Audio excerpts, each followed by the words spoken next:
हरे कृष्णा। तो अभी हम भगवद गीता के अंतर्गत चौथे अध्याय के श्लोक संख्या 6 पर विचार करेंगे।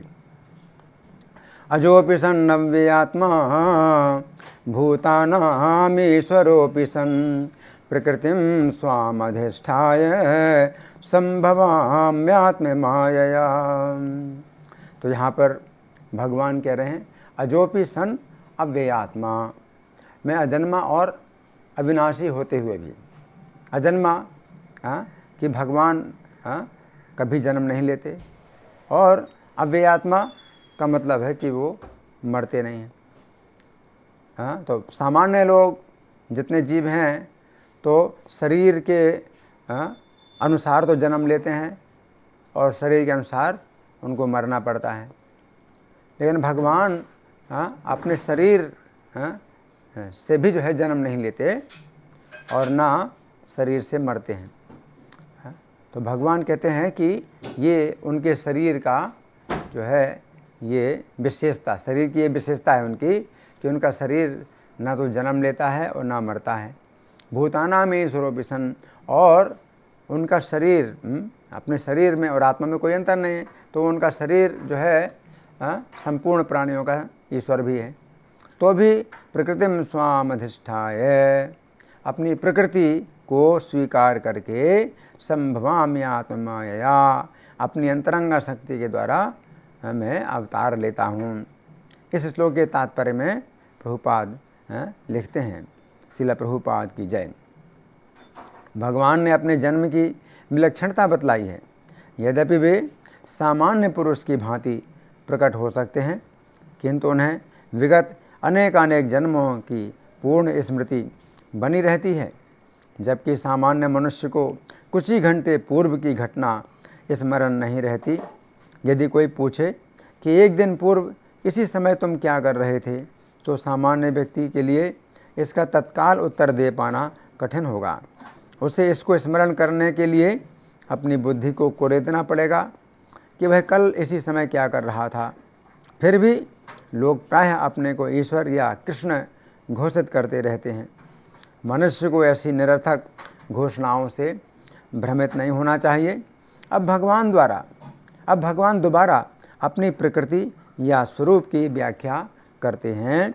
प्रकृति का अर्थ स्वभाव तथा स्वरूप दोनों है। भगवान कहते हैं कि वे अपने ही शरीर में प्रकट होते हैं। वे सामान्य जीव की भांति शरीर परिवर्तन नहीं करते हैं। इस जन्म में बद्ध जीव का एक प्रकार का शरीर हो सकता है, किंतु अगले जन्म में दूसरा शरीर रहता है। भौतिक जगत में जीव का कोई स्थायी शरीर नहीं है, अपितु वो एक शरीर से दूसरे में देहांतरण करता रहता है। किंतु भगवान ऐसा नहीं करते। जब भी वे प्रकट होते हैं तो अपनी अंतरंगा शक्ति से वे अपने उसी आद्य शरीर में प्रकट होते हैं।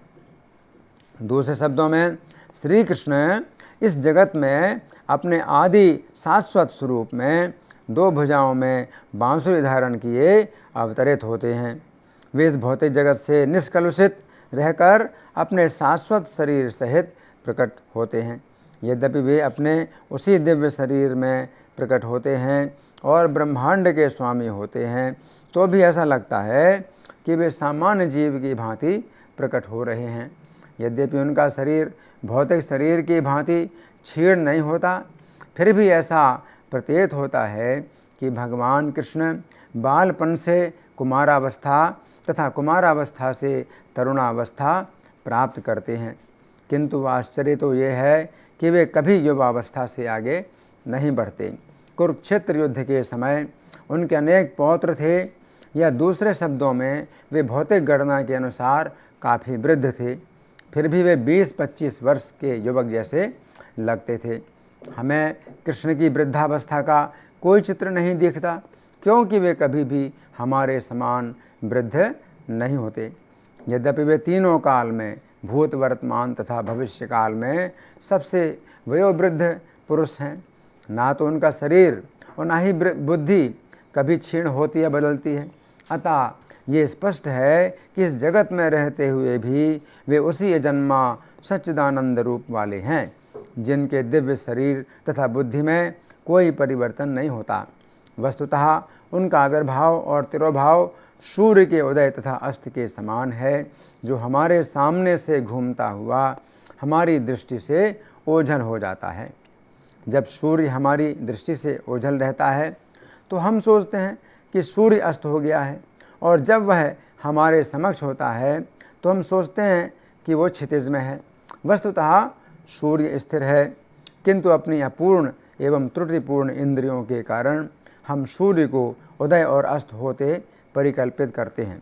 और चूँकि भगवान का प्राकट्य तथा तिरोधान सामान्य जीव से भिन्न है, अतः स्पष्ट है कि वे शाश्वत हैं, अपनी अंतरंगा शक्ति के कारण आनंद स्वरूप हैं और इस भौतिक प्रकृति द्वारा कभी कलुषित नहीं होते। वेदों द्वारा भी पुष्टि की जाती है कि भगवान अजन्मा होकर भी अनेक रूपों में अवतरित होते रहते हैं। वैदिक साहित्यों से भी पुष्टि होती है कि यद्यपि भगवान जन्म लेते प्रतीत होते हैं, किंतु तो भी वे शरीर परिवर्तन नहीं करते। श्रीमद् भागवत में वे अपनी माता के समक्ष नारायण रूप में 4 भुजाओं तथा 6 ऐश्वर्यों से युक्त होकर प्रकट होते हैं। उनका आद्य शाश्वत रूप में प्राकट्य उनकी अहेतु की कृपा है, जो जीवों को प्रदान की जाती है, जिससे वे भगवान के यथारूप में अपना ध्यान केंद्रित कर सकें, न कि निर्विशेषवादियों द्वारा मनोधर्म या कल्पनाओं पर आधारित रूप में। विश्वकोश के अनुसार माया या आत्म माया शब्द भगवान की अहेतु की कृपा का सूचक है। भगवान अपने समस्त पूर्व आविर्भाव तिरोभावों से अवगत रहते हैं, किंतु सामान्य जीव को जैसे ही नवीन शरीर प्राप्त होता है, वो अपने पूर्व शरीर के विषय में सब कुछ भूल जाता है। वे समस्त जीवों के स्वामी हैं, क्योंकि इस धरा पर रहते हुए वे आश्चर्यजनक तथा अति मानवीय लीलाएं करते रहते हैं। अतः भगवान निरंतर वही परम सत्य रूप हैं और उनके स्वरूप तथा आत्मा में या उनके गुण तथा शरीर में कोई अंतर नहीं होता। अब ये प्रश्न किया जा सकता है कि इस संसार में भगवान क्यों आविर्भूत और तिरोभूत होते रहते हैं। अगले श्लोक में इसकी व्याख्या की गई है। तो यहाँ पर प्रभुपाद का तात्पर्य समाप्त हुआ। अब हम सुनेंगे श्री भगवान ने कहा में इस श्लोक की कैसी व्याख्या हुई है। इस श्लोक में भगवान अपने संबंध में कुछ ऐसी विशेष बातें बतला रहे हैं जो केवल उनमें ही हैं, किसी अन्य जीव में नहीं है। पिछले श्लोक में भगवान ने अर्जुन से कहा था कि हे अर्जुन, मेरे और तुम्हारे अनेक जन्म हो चुके हैं, उन सभी को तुम नहीं जानते हो, परंतु मैं जानता हूँ। अब यहाँ पर 2 प्रश्न उठते हैं। पहला प्रश्न तो ये है, यदि श्री कृष्ण जन्म लेते हैं तो उनके जन्म में अन्य जीवों के जन्म की अपेक्षा क्या कुछ विलक्षणता है? तथा दूसरा प्रश्न ये है कि क्या कारण है कि श्री कृष्ण को अपने सभी जन्मों की बातें याद हैं, जबकि जीवों को कुछ घंटे पूर्व की घटनाएं भी स्मरण नहीं रहती। इस संसार में अनेक मूर्ख श्री कृष्ण के विषय में अनेक प्रकार की निंदा की बातें करते रहते हैं, परंतु श्री कृष्ण इस श्लोक में अपने विषय में जो बातें बतला रहे हैं, उन बातों से पता चलता है कि श्री कृष्ण का इस भौतिक जगत में अवतार लेना संपूर्ण जीवों के लिए अत्यंत सौभाग्य की बात है।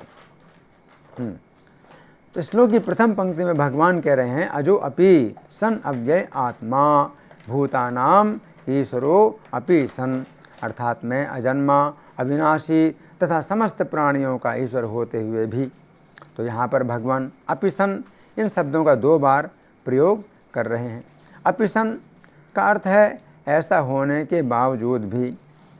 यहाँ पर भगवान अपने विषय में 3 ऐसी बातें बतला रहे हैं जिनके कारण उनका इस संसार में जन्म लेने की कोई आवश्यकता नहीं है।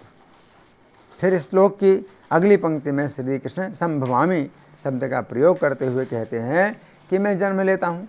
इस प्रकार श्री कृष्ण यहाँ पर कह रहे हैं कि इन 3 बातों के होने के बावजूद भी वे जन्म लेते हैं। अब हम उन 3 बातों की चर्चा क्रमपूर्वक करेंगे। पहला, अजन्मा होते हुए भी। इस श्लोक के प्रारंभिक शब्द हैं अजोपि सन, अर्थात अजन्मा होते हुए भी। तो यहाँ पर भगवान का कहना है कि अजन्मा होते हुए भी मैं जन्म लेता हूँ। यदि एक दृष्टि से देखा जाए तो हम कह सकते हैं कि इस भौतिक जगत में जितने भी जीव हैं वे सभी अजन्मा होते हुए भी जन्म लेते हैं। तो फिर प्रश्न उठता है कि श्री कृष्ण के विषय में यहाँ पर कौन सी विशेष बात है कि वे अजन्मा होते हुए भी जन्म लेते हैं। हमें समझना चाहिए कि जब हम समस्त जीवों को अजन्मा कहते हैं तो इसका अर्थ यह है कि उनकी आत्मा अजन्मा है, परंतु उनका शरीर उनकी आत्मा से अलग है। इस प्रकार यद्यपि इस भौतिक संसार में समस्त जीव अजन्मा हैं, परंतु जन्म से बंधे होने के कारण उन्हें जन्म लेना पड़ता है, अर्थात उन्हें भौतिक शरीरों की बारंबार प्राप्ति होती है, और ये समस्त जीवों के लिए अत्यंत कष्ट की बात है।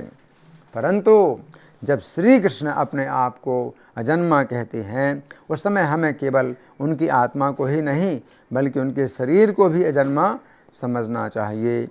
यदि गहराई से देखा जाए तो श्री कृष्ण की आत्मा तथा उनके शरीर में कोई अंतर नहीं है।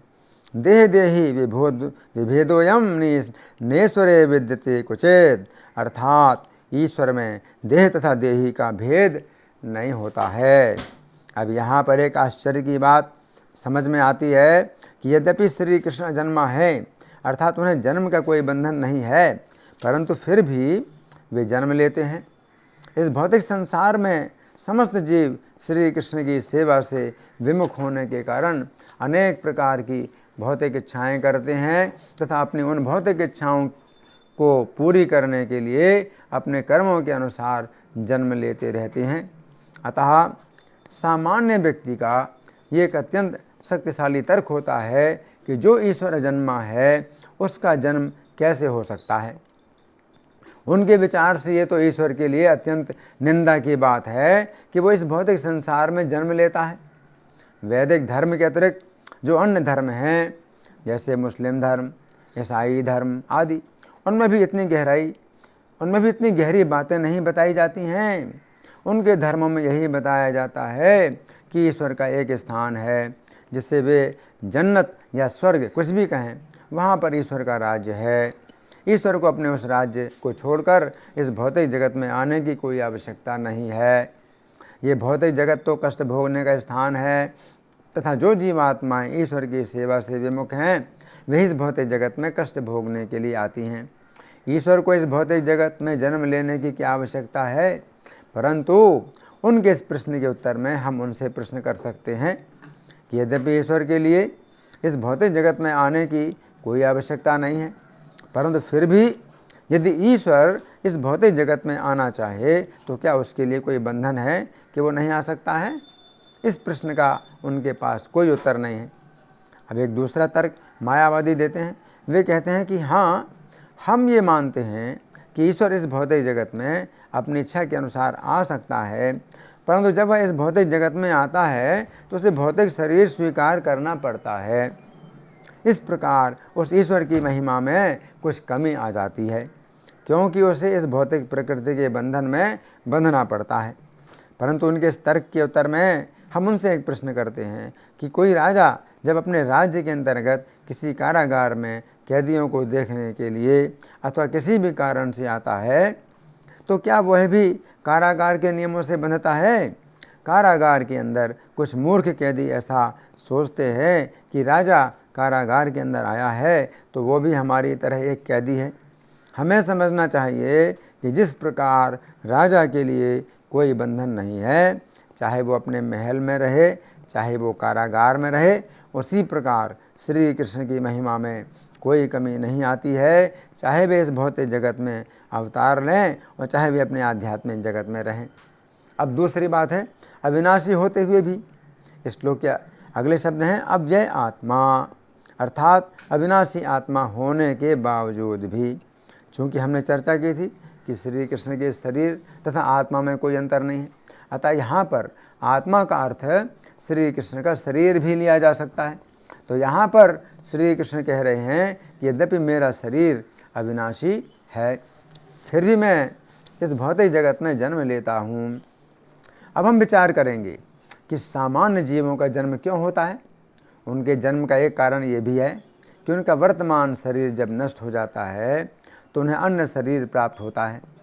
गीता 2:22 में भगवान कहते हैं, जिस प्रकार मनुष्य पुराने वस्त्रों को त्याग कर नए वस्त्र धारण करता है, उसी प्रकार आत्मा पुराने तथा व्यर्थ के शरीरों को त्याग कर नवीन भौतिक शरीर धारण करता है।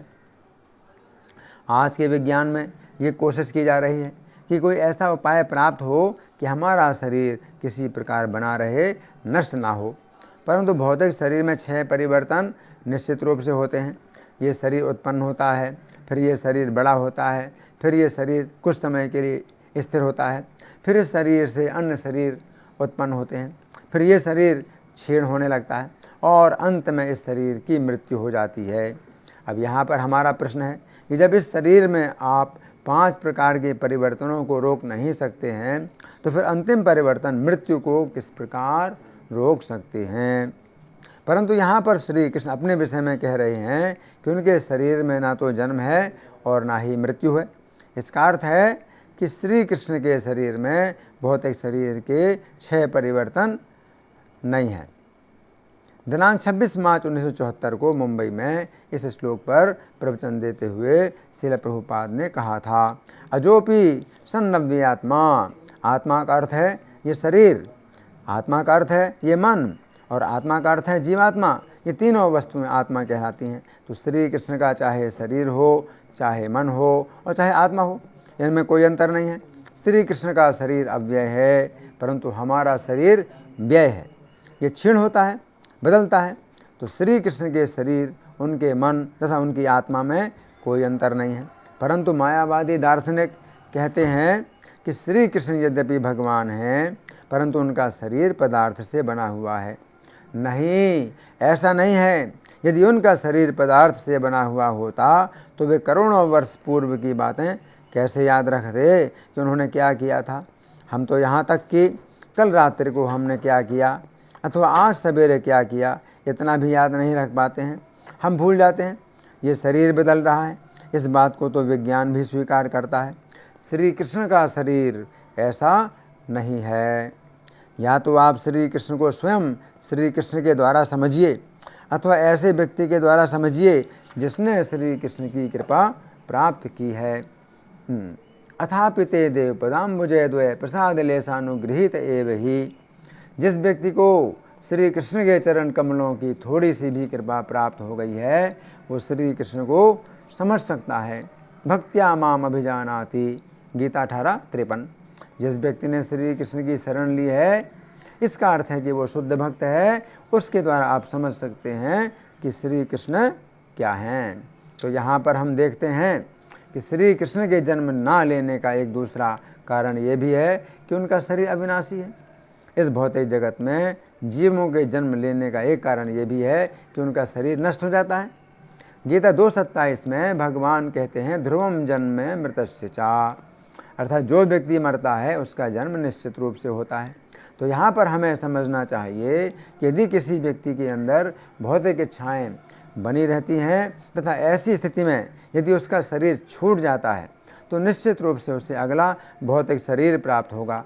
इस बात को हम दूसरे प्रकार से भी कह सकते हैं कि जन्म लेने के लिए एक आवश्यक कारण ये भी है कि हमारा वर्तमान शरीर नष्ट हो। परंतु श्री कृष्ण यहाँ पर कहते हैं कि उनका शरीर अविनाशी है, फिर भी वे जन्म लेते हैं। इसका अर्थ यही है कि श्री कृष्ण वास्तव में जन्म नहीं लेते हैं, बल्कि वे जन्म लेने की लीला करते हैं। अब तीसरा, समस्त प्राणियों का ईश्वर होते हुए भी। इस श्लोक में अगले शब्द हैं, भूतानाम ईश्वरोपि सन्, अर्थात मैं समस्त प्राणियों का ईश्वर होने के बावजूद भी। ये श्री कृष्ण के जन्म ना लेने का तीसरा कारण है। श्री कृष्ण समस्त प्राणियों के ईश्वर हैं, अतः जो जीव श्री कृष्ण से प्रेम करते हैं उन्हें श्री कृष्ण की सेवा करने के लिए ऐसा दिव्य शरीर प्राप्त होता है जिसमें जन्म, मृत्यु, बुढ़ापा तथा बीमारी नहीं होती है। इसके अतिरिक्त जो जीव श्री कृष्ण के प्रेम को ठुकरा देते हैं उन्हें इस भौतिक जगत में जन्म लेने का कष्ट उठाना पड़ता है। इस प्रकार हमें समझना चाहिए कि जब श्री कृष्ण ही एकमात्र ऐसे व्यक्ति हैं जो समस्त प्राणियों को जन्म के बंधन से छुड़ाने वाले हैं, फिर ऐसे श्री कृष्ण को जन्म का बंधन किस प्रकार प्राप्त हो सकता है। परंतु फिर भी यहाँ पर श्री कृष्ण कहते हैं संभवामी, अर्थात मैं जन्म लेता हूँ। दिनांक 18 जुलाई 1966 को न्यूयॉर्क में इस श्लोक पर प्रवचन देते हुए श्रील प्रभुपाद ने कहा था, भूतानाम ईश्वरोऽपि सन्, यदि वे परमेश्वर हैं तो वे यहाँ पर क्यों आते हैं।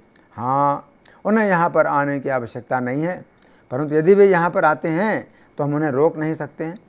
हम ये नहीं कह सकते हैं कि वे यहाँ पर नहीं आ सकते। वे स्वतंत्र हैं, वे पूर्ण स्वतंत्र हैं। यदि वे चाहें तो यहाँ पर आ सकते हैं। ये उसी प्रकार है जैसे किसी देश का राजा कारागार के अंदर आता है, तो ऐसा नहीं है कि उसे अन्य कैदियों की तरह कारागार में आने के लिए बाध्य किया गया है, बल्कि वो निरीक्षण करने के लिए आता है, ये उसकी पसंद है। उसी प्रकार श्री कृष्ण यहाँ पर एक उद्देश्य लेकर आते हैं। वो उद्देश्य क्या है? वे यहाँ पर इन पतित जीवों का उद्धार करने के लिए आते हैं। हम श्री कृष्ण से जितना प्रेम करते हैं उससे भी अधिक श्री कृष्ण हमसे प्रेम करते हैं। हम उनसे प्रेम नहीं करते हैं, परंतु वे हमसे प्रेम करते हैं। श्री कृष्ण प्रत्येक जीव से प्रेम करते हैं। सर्वयोनिषु कौन्तेय मूर्तिः संभवन्तिया, गीता 14:4। प्रत्येक जीव चाहे वो किसी भी शरीर में क्यों ना हो, इससे कोई अंतर नहीं पड़ता। मैं बीज प्रदान करने वाला पिता हूँ, तो पिता अपने पुत्रों के प्रति सदा ही स्नेहशील रहता है। बच्चे पिता को भूल सकते हैं, परंतु पिता बच्चों को नहीं भूल सकता है।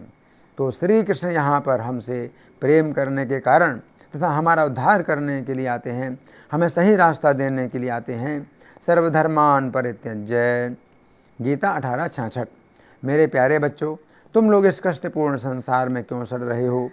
तुम लोग मेरे निकट आ जाओ, मैं तुम लोगों को पूरी सुरक्षा प्रदान करूँगा। तुम लोग परमेश्वर की संतान हो, तुम लोग बिना मृत्यु का कष्ट भोगे जीवन का सर्वश्रेष्ठ आनंद भोग सकते हो। तो इतना प्रभुपाद का प्रवचन था। अब इसके अतिरिक्त एक दूसरी बात यह भी है कि जिस समय श्री कृष्ण एक छोटे से बालक के रूप में होते हैं, उस समय भी उनके ईश्वर भाव में कोई कमी नहीं आती है। उन्होंने पूतना, शकटासुर, तृणावर्त, अघासुर आदि बड़े बड़े तथा अत्यंत शक्तिशाली असुरों का वध अपनी छोटी सी अवस्था में ही किया। ऐसा नहीं है कि इन असुरों का वध करने के लिए उन्हें अपने शरीर को बड़ा करने की आवश्यकता पड़ी हो। गोवर्धन पर्वत भी उन्होंने अपनी 7 वर्ष की छोटी सी अवस्था में ही उठाया। फिर भी वे भक्तों के प्रति अपने प्रेम के कारण छोटे से छोटा कार्य भी करते हैं। वे अर्जुन के रथ में सारथी का भी कार्य करते हैं। अब श्लोक की दूसरी पंक्ति में भगवान कहते हैं, प्रकृतिम स्वाम अधिष्ठाय संभवामि आत्ममायया, अर्थात मैं अपनी प्रकृति में स्थित होकर अपनी अंतरंगा शक्ति के द्वारा प्रकट होता हूँ। तो दिनांक 18 जुलाई 1966 को न्यूयॉर्क में इस श्लोक पर प्रवचन देते हुए श्रील प्रभुपाद ने कहा था, प्रकृतिम स्वाम अधिष्ठाय। आपको मालूम होना चाहिए कि 2 प्रकार की प्रकृति होती है। आप गीता के 7वें अध्याय में पाएंगे कि भगवान कहते हैं अप्रेयम। अपरा का अर्थ है निम्न प्रकार की प्रकृति। अब कोई व्यक्ति प्रश्न कर सकता है यदि परमेश्वर में सभी प्रकार के गुण हैं तो फिर उनकी श्रेष्ठ प्रकृति तथा निम्न प्रकृति, ये 2 प्रकार की प्रकृतियां क्यों हैं? हाँ, उनकी 2 प्रकार की प्रकृतियां हैं। आप ये नहीं कह सकते कि उनकी श्रेष्ठ प्रकृति तथा निम्न प्रकृति नहीं है। उनकी श्रेष्ठ प्रकृति भी है। अब यहाँ पर भगवान कह रहे हैं कि जब मैं अवतार लेता हूँ प्रकृतिम स्वाम अधिष्ठाय, तो स्वाम का अर्थ है अपनी श्रेष्ठ प्रकृति। वे इस भौतिक प्रकृति को स्वीकार नहीं करते हैं। यहाँ पर स्पष्ट रूप से कहा गया है, मैं प्रकट होता हूँ प्रकृतिम स्वाम अधिष्ठाय। मैं अपनी आध्यात्मिक प्रकृति में प्रकट होता हूँ। मैं इस निम्न भौतिक प्रकृति को स्वीकार नहीं करता हूँ।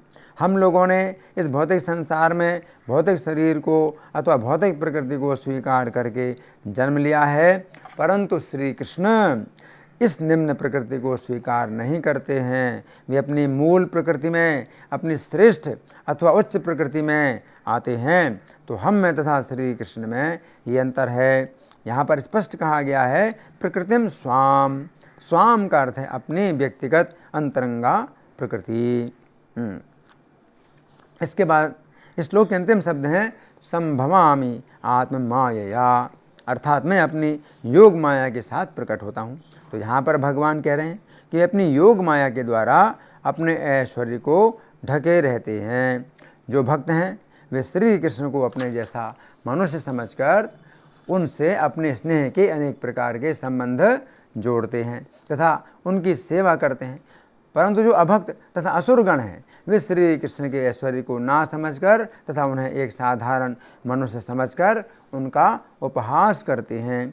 गीता 7:25 में भगवान कहते हैं मैं मूर्खों तथा अल्पज्ञों के लिए कभी भी प्रकट नहीं हूँ, उनके लिए तो मैं अपनी अंतरंगा शक्ति द्वारा आच्छादित रहता हूँ, अतः वे ये नहीं जान पाते कि मैं जन्म तथा अविनाशी हूँ। इस श्लोक के तात्पर्य में श्रील प्रभुपाद लिखते हैं विश्वकोश के अनुसार माया या आत्म माया शब्द भगवान की अहेतु की कृपा का सूचक है। तो इस प्रकार हमें समझना चाहिए कि श्री कृष्ण आत्म माया अर्थात अपनी दया के कारण ही इस संसार में प्रकट होते हैं। माया शब्द के अनेक अर्थों में से एक अर्थ है इच्छा। इस प्रकार आत्म माया का अर्थ हुआ अपनी इच्छा। यहाँ पर भगवान कह रहे हैं संभवामि आत्म मायया, अर्थात मैं अपनी इच्छा से जन्म लेता हूँ।